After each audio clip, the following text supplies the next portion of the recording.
Easter Sunday begins in the dark.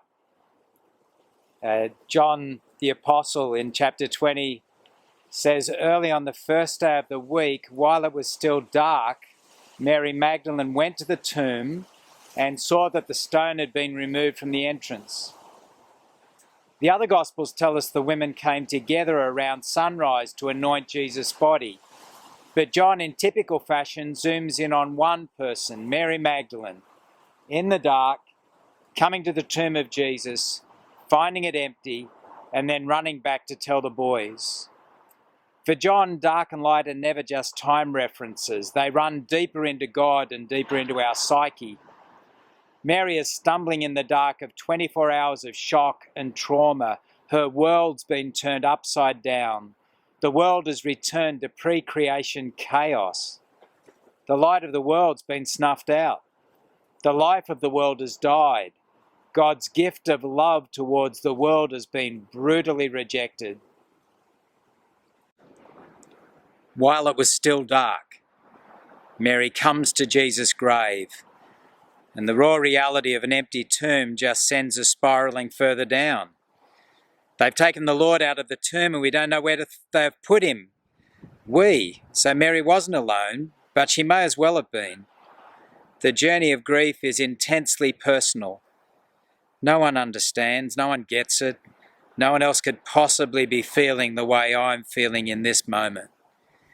Grief isolates us, shuts us away in our unanswerable questions and barricades us behind our doubts and our fears and our anxiety. Easter Sunday 2020 begins in the dark. When was the last time the whole world was focused in a common grief as it is today? When has the whole world been brought to its knees like it has today? In 2020, we find ourselves in a worldwide dark night of the soul. We've hit a collective wall. It's the horrors of medical systems overwhelmed in other countries, of a tent hospital like MASH playing out in Central Park, New York. It's the lines outside Centrelink and the stripping of dignity inside. It's work and school invading home. It's feeling like you're walking on eggshells whenever you go out in public. And all the modelling in the world can only prepare you so much. Now we're playing the waiting game. Easter Sunday 2020 begins in the dark, moments when it feels like light, life and love have been stripped out of our universe. At our worst, it feels like we're back dangerously teetering on the edge of chaos. Brothers and sisters, there can be no resurrection without death. Jesus' death somehow reconciles us to the God we'd angered and alienated. We'll get to that. But Jesus also spoke of the cross as the way to follow him. Whoever wants to be my disciple must deny themselves, take up their cross daily and follow me.